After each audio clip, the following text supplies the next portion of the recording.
السلام علیکم ورحمۃ اللہ وبرکاتہ۔ الحمدللہ رب العالمین والعاقبۃ للمتقین والصلاة والسلام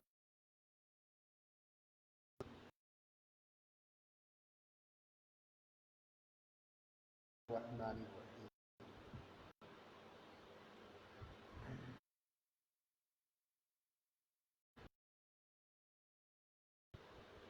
پڑھیے درود پاک اللہم صلی علی سیدنا و شفیعنا حبیبنا طبیبنا کریمنا مولانا محمد بارک وسلم صلاۃ و سلام علیک یا رسول اللہ صلی اللہ تعالی علیہ وسلم۔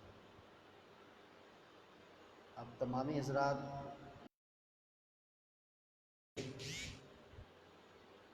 ابھی قاری بلال صاحب تشریف لا چکے ہیں،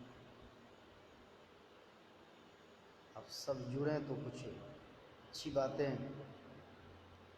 ابھی آپ نے کل حضرت علامہ مولانا عین البشر صاحب علامہ مدد العالی سے بہت ہی خوبصورت گفتگو سماعت کی آپ نے، روزے کے حوالے سے بہت اہم معلومات آپ سب کو علامہ عین البشر صاحب علامہ مدد العالی نے دیا۔ آپ نے آج کچھ خاص گفتگو کرنے جا رہا ہوں۔ ہر عمل، ہر عبادت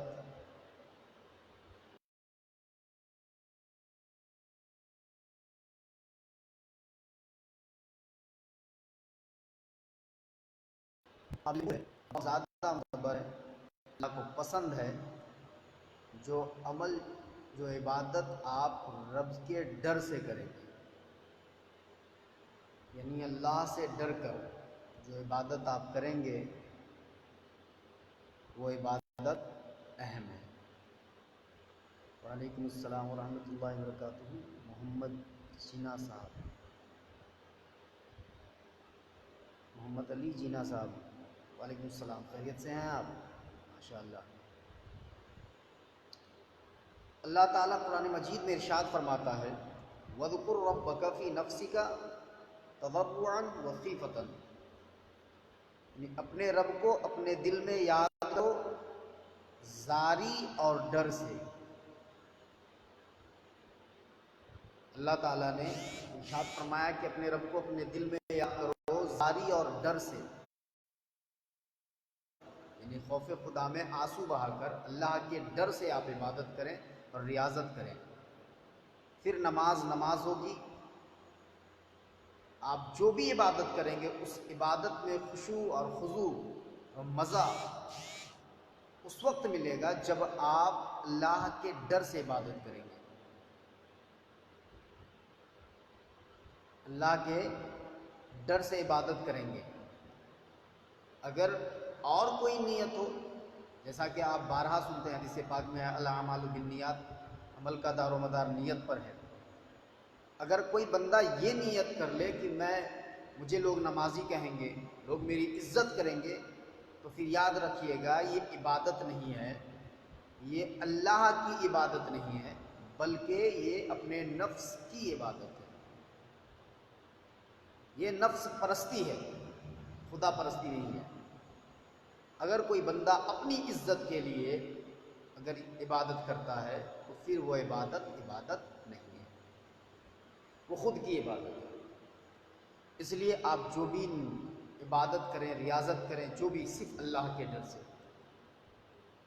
اللہ کے ڈر سے۔ آپ تمام انبیاء علیہ السلام کی زندگی کو پڑھیں گے، تمام صحابہ کی زندگی کو پڑھیں گے، تابعین کی زندگی کو پڑھیں گے، تبع تابعین کی زندگی کو پڑھیں گے، اولیاء اور ائمہ کی زندگی کو پڑھیں گے، تو آپ کو پتہ چلے گا یہ وہ لوگ تھے جن سے ایک بھی نماز قضا نہیں ہوتی تھی، یہ وہ لوگ تھے جو رات میں جاگ کر گزارا کرتے تھے، پھر بھی خشیت الہی کا یہ عالم تھا کہ حضرت عمر بن الخطاب رضی اللہ تعالی عنہ شام کے وقت اپنے پیر پہ کوڑے سے مارتے تھے، شام اور مارتے تھے، فرماتے تھے بتا دن میں کہاں کہاں گیا تھا۔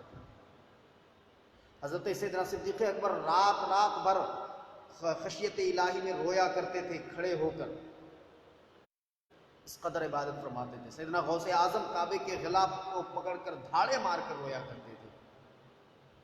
حضرت سیدنا فاروق اعظم جب زخمی ہو جاتے تھے تو رویا کرتے تھے۔ وہ فرمایا کرتے تھے کہ ہمیں نہ درمیانی حصے میں رکھا جائے۔ سوچئے یہ وہ لوگ تھے جنہیں دیکھ کر شیطان بھی راستہ بدل دے، لیکن خشیت الہی کا یہ عالم ہے کہ رویا کرتے تھے۔ عید کے دن بند کمرے میں رویا کرتے تھے۔ یہ خشیت الہی کا معاملہ ہے، اللہ کے ڈر کا معاملہ ہے، رب سے ڈر کا۔ کس قدر اللہ سے ڈرا کرتے تھے۔ جب ایسے رب سے ڈر کر کوئی عبادت کرتا ہے نا، ریاضت کرتا ہے نا، تو پھر اللہ تعالیٰ اس عبادت کو قبول فرما لیتا ہے۔ پھر اس بندے کو بھی اپنا قرب عطا فرما دیتا ہے، پھر اس بندے کو اپنی معرفت اللہ عطا فرما دیتا ہے۔ لیکن اگر اللہ سے ڈرے بغیر اپنی عزت کے لیے یا نمازی کہلانے کے لیے یا اپنا بہتری ثابت کرنے کے لیے کہ ہم اچھے ہیں، پھر اگر کوئی بندہ عبادت کرتا ہے تو پھر یہ عبادت کوئی معنی نہیں رکھتا۔ آپ ذرا دیکھیں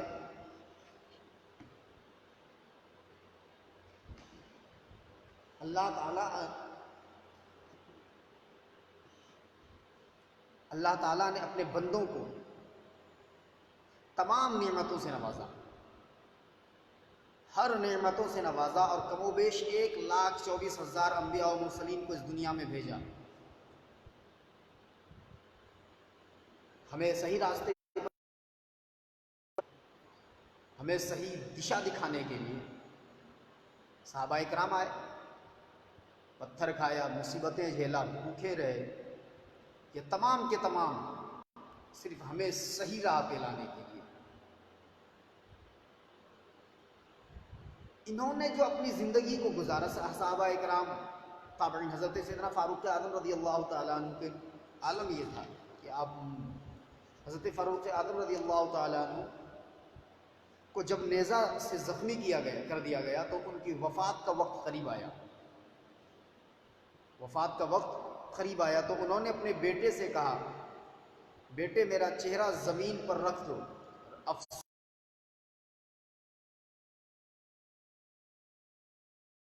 ابن عباس رضی اللہ تعالیٰ نے کہا، اے امیر المؤمنین، آپ کو کس چیز کا خوف ہے؟ اللہ تعالیٰ نے آپ کے ہاتھ سے فتوحات کرائے ہیں، بے شمار سیدنا فاروق اعظم فرماتے فتوحات کرائے، شہر آباد کرائے۔ انہوں نے کہا میں اس بات کو پسند کرتا ہوں کہ مجھے برابر میں چھوڑ دیا جائے، یعنی نہ نقصان اور نہ نفع دیا جائے۔ اللہ صبر، یہ خشیت الہی کا یہ عالم ہے۔ کون؟ سیدنا فاروق اعظم، وہ فاروق اعظم جو منبر پہ کھڑے ہو کر جنگ کسی اور ملک میں ہو اور وہاں سے خبر دے رہے ہوں ساریہ پہاڑ کو پکڑ لے۔ اللہ یہ علم، یہ تقوی ہونے کے باوجود خشیت الہی کا یہ عالم ہے سیدنا فاروق اعظم رضی اللہ تعالیٰ۔ حضرت امام زین العابدین بن علی بن حسن رضی اللہ تعالیٰ عنہ جب وضو سے فارغ ہوتے تو کانپنے لگ جاتے۔ لوگوں نے سبب پوچھا تو آپ نے فرمایا، تم پر افسوس ہے کہ تمہیں پتہ نہیں ہے کہ میں کس بارگاہ میں جا رہا ہوں اور کس سے مناجات کا ارادہ کر رہا ہوں۔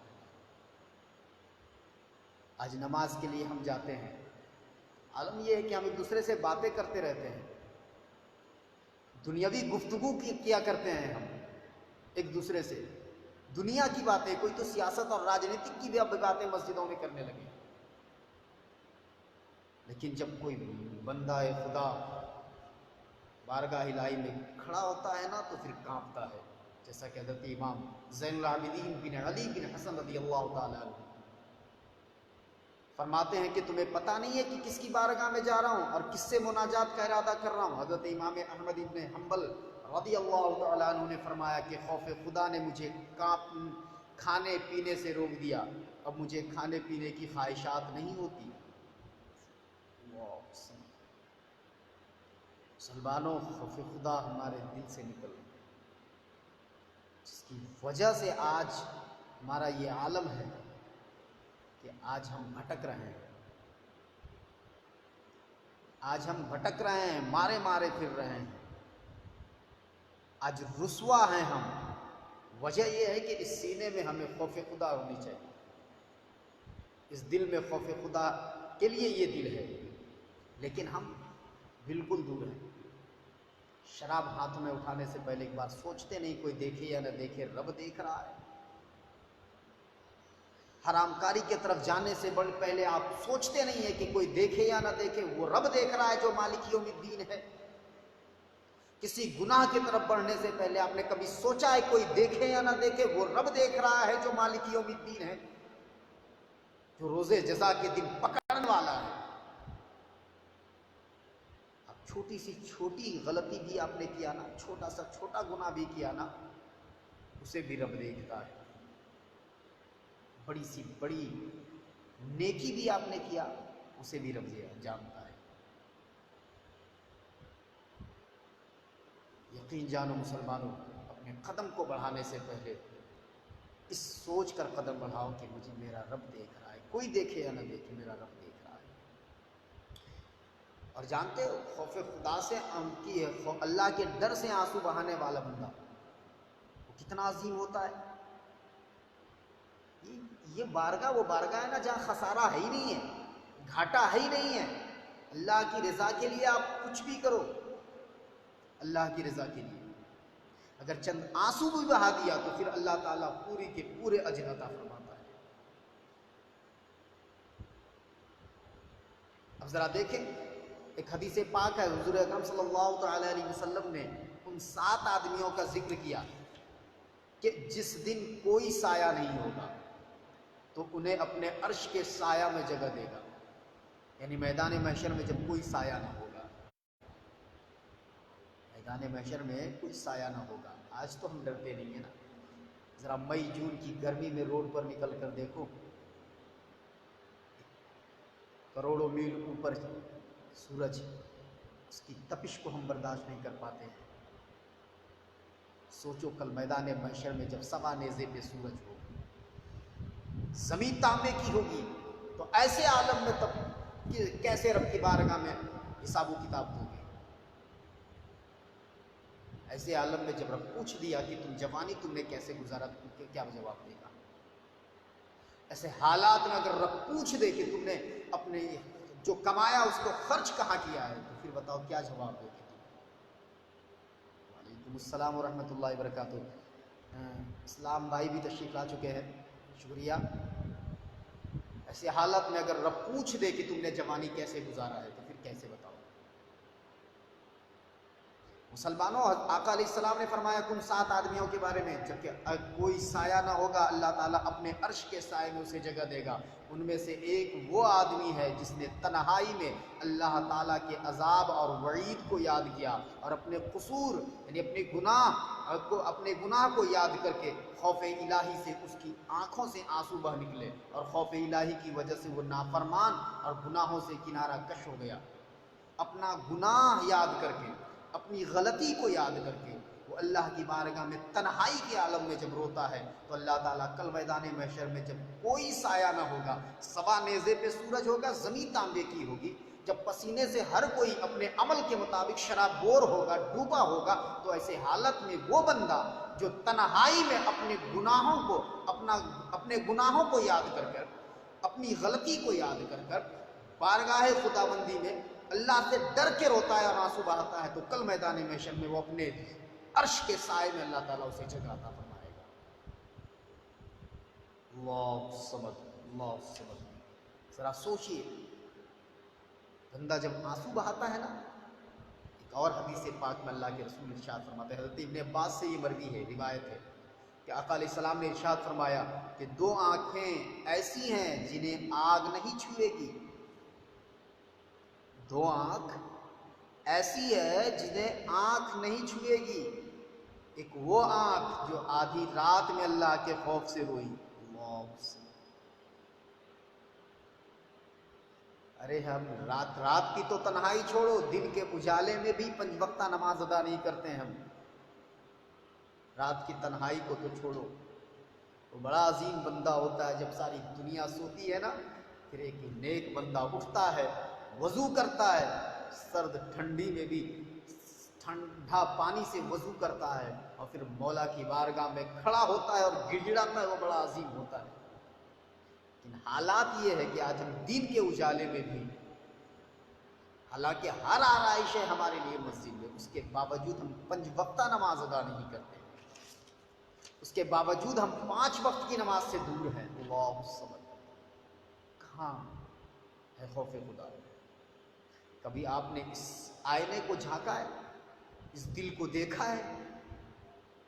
پھر پوچھتے ہو کہ ہم کیوں ذلیل ہیں، پھر پوچھتے ہو ہم کیوں ہماری عزت تباہ و برباد ہو گئی، پھر پوچھتے ہو کہ دنیا ہمیں کیوں مارتی ہے، پھر پوچھتے ہو کہ دنیا ہمیں کیوں ذلیل کرتی ہے۔ آج کل نا سوشل میڈیا پہ پریشان ہے، کچھ لوگ تو کہتے ہیں سعودی سے گہار لگاتے ہیں کہ وہ لوگ مدد کریں گے وہ لوگ مدد کریں گے۔ آج مسجد اقصی کی دیوار جو فلسطینیوں کے خون سے آلود ہے نا، اس کا ذمہ دار سعود ہے، آل سعود ہے، اس کا ذمہ دار سعودی حکومت ہے۔ تم سے مدد کی گہار لگاتے ہو؟ اگر کہیں مدد ہے تو وہ رب کے بارگاہ،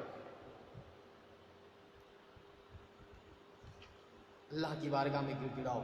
یقین جانو جو رب کے بارگاہ میں گڑ گڑاتا ہے نا، وہ کٹ بھی جاتا ہے نا تو پھر بھی زندہ رہتا ہے۔ سب سے زبردست مثال ہے وہ کربلا۔ آدمی میدان دیکھو، میدان میں اسی کا نام ہوتا ہے جو میدان فتح کرتا ہے۔ کربلا میں حسین کٹ گئے، پھر بھی کربلا انہی کے نام پر ہے، میدان۔ آؤ خوف خدا، آقا علیہ السلام فرماتے ہیں کہ 2 آنکھیں ایسی ہیں جنہیں آگ نہیں چھوئے گی، ایک وہ آنکھ جو آدھی رات میں اللہ کے خوف سے روئی، اور دوسری وہ آنکھ جس نے راہ خدا میں نگہبانی کرتے ہوئے رات گزاری۔ یہ 2 آنکھ کے بارے میں فرماتے ہیں انہیں جہنم کی آگ نہیں چھوئے گی، جہنم کی آگ سے نہیں چھوئے گی جو خوف خدا سے میں روتی ہے، جس نے راہ خدا میں نگہبانی کرتے ہوئے رات گزاری۔ حضرت ابو ہریرہ رضی اللہ تعالی عنہ سے مروی ہے کہ حضور اقدس صلی اللہ تعالی علیہ وسلم نے ارشاد فرمایا کہ قیامت کے دن ہر آنکھ روئے گی مگر جو آنکھ اللہ کی حرام کردہ چیزوں سے رک گئی، جو آنکھ راہ خدا میں بیدار رہی، اور جس آنکھ سے خوف خدا کی وجہ، خوف الہی کی وجہ سے مکھی کے سر کے برابر آنسو نہ نکلا، وہ رونے سے محفوظ رہی۔ قیامت کے دن وہ آنکھ نہیں روئے گی جو دنیا میں خوف خدا سے روئی، وہ روئی ہے تو صرف اللہ کے لیے روئی ہے، دنیا کے لیے نہیں آنسو بہائی ہے۔ وہ آنکھ کل میدان محشر میں نہیں روئے گی، وہ اس آنکھ سے آنسو نہیں نکلے گا کل میدان محشر میں۔ جو آنکھ سے آنسو دنیا میں صرف ذات خدا کے لیے، اللہ کے خوف سے، اللہ کے ڈر سے، اللہ کے لیے جو آنکھ سے آنسو نکالتا ہے، وہ آنکھ کل میدان محشر میں نہیں روئے گی۔ دنیا کے رونے والے بے شمار ہیں، لیکن جو صرف خوف خدا کے لیے روئے، صرف اللہ کے لیے روتی ہے جو آنکھ، اللہ کے ڈر سے روتی ہے جو آنکھ، وہ آنکھ کل میدان محشر میں نہیں روئے گی۔ اللہ الصبر۔ آپ ذرا دیکھیں، بے شمار احادیث ہیں۔ حضرت امام جعفر صادق علیہ رحمۃ الرضوان، کتنی عظیم شخصیت ہے، کتنی عظیم ہستی ہے وہ۔ حضرت امام جعفر صادق علیہ رحمۃ الرضوان امام عالی مقام علیہ السلام کی اولاد میں سے ہے۔ نبی کے کونین صلی اللہ تعالی علیہ وسلم کا لخت جگر ہے حضرت امام جعفر صادق علیہ رحمۃ الرضوان۔ کس چیز کی کمی تھی؟ نہ نسبت کی کمی ہے، نہ عبادت و ریاضت کی کمی، لیکن خوف خدا کا یہ عالم، ڈر کا یہ عالم ہے۔ حضرت سفیان ثوری رضی اللہ تعالیٰ عنہ کہتے ہیں کہ حضرت امام جعفر صادق علیہ رحمۃ الرضوان کی خدمت میں میں حاضر ہوا اور عرض کیا اللہ کے رسول کے، اے رسول خدا صلی اللہ تعالیٰ علیہ وسلم کے لخت جگر، مجھے وصیت کیجیے۔ اے اللہ کے رسول کے فرزند، مجھے وصیت فرمائیے۔ آپ نے فرمایا سفیان، جھوٹے میں مروت نہیں ہوتی، جھوٹے میں مروت نہیں ہوتی، حاسد میں خوشی نہیں ہوتی. یہ جو جلن کرتا ہے، کسی سے جلن رکھتا ہے، حسد کرتا ہے، اس میں خوشی نہیں ہوتی ہے، کیونکہ جس سے وہ بندہ حسد کرتا ہے اللہ تعالیٰ اس کو بڑھاتا رہتا ہے، اور جتنا ہی وہ بڑھتا رہتا ہے حسد کرنے والا اتنا ہی جلتا رہتا ہے. حسد کرنے والا اتنا ہی جلتا رہتا ہے، اور جلنے والا کبھی خوش نہیں رہتا ہے، ہمیشہ وہ غمگین رہتا ہے. اور غمگین میں بھائی چارہ نہیں ہوتا. اب بد خلق کے لیے سرداری نہیں ہوتی، یہ بڑا اہم جملہ ہے. بد خلق کے لیے سرداری نہیں ہوتی. جو بد خلق، بری عادت جس کی ہو، جس کی بری عادت ہو، جو برا انسان ہوتا ہے، بد خلق، بد کردار ہوتا ہے، وہ اسے اللہ سرداری نہیں عطا فرماتا. بد خلق کے لیے سرداری نہیں ہوتی، وہ کبھی سردار نہیں ہوتا. اگر کوئی بد اخلاق ہو نا، اگر وہ بادشاہ بن بھی جاتا ہے نا، تو لوگ ڈر سے اسے بادشاہ مانتا ہے، دل سے نہیں مانتا ہے. ورنہ آپ دیکھیں دنیا میں بے شمار بادشاہ دنیا میں گزرا. اکبر گزرا، لیکن اکبر کو کوئی دل سے بادشاہ تسلیم نہیں کرتا، دل سے عزت نہیں کرتا ہے، دل سے نام نہیں لیتا. لیکن ایک آنے والا فقیر جو خوف راہ الہی میں اللہ کی راہ میں آیا تھا، وہ فقیر سیدنا خواجہ غریب نواز آج بھی بادشاہ ہے، اور قیامت تک اس دیش کا بادشاہ رہیں گے. پھر بھی لوگ دل سے انہیں بادشاہ مانتے ہیں، اپنے دل پر ان کے لیے تخت بنائے بیٹھے ہوئے ہیں. اللہ صبر. یہ خوف خدا راہ الہی میں چلنے کی ایک اجر ہے. حضرت امام جعفر صادق فرماتے ہیں کہ بدخلق کے لیے سرداری نہیں ہوتی. میں نے کہا اے رسول خدا کے فرزند، اے رسول خدا کے فرزند، کچھ اور نصیحت فرمائیے. آپ نے فرمایا اے سفیان، اللہ تعالیٰ کی منع کردہ چیزوں سے رک جا تو عابد ہوگا. اللہ کی تقسیم پر راضی ہو تو مسلمان ہوگا. مسلمان وہ ہے جو اللہ کی تقسیم پر راضی ہے. اللہ نے جتنا دیا ہے اس پہ راضی رہو، جس قدر دیا ہے اس پہ راضی رہو. اللہ نے جیسے دیا ہے اس پہ راضی رہو. اگر مصیبت ہے تو مصیبت پر بھی راضی ہو، رب کا شکر ادا کرو، صبر کرو. اللہ نے نعمت عطا کیا تو شکر ادا کرو. اگر مصیبت دیا ہے تو صبر کرو، لیکن جو رب نے دیا ہے، جتنا دیا ہے اس پہ راضی ہو جاؤ. اگر تو راضی ہے تو سچا مسلمان ہے. اگر تو رب کی عطا کردہ عطا پہ راضی ہے، رب نے جتنا دیا ہے اس پہ راضی ہے، تو پھر یقین جانو اللہ تعالیٰ تجھے پسند فرماتا ہے.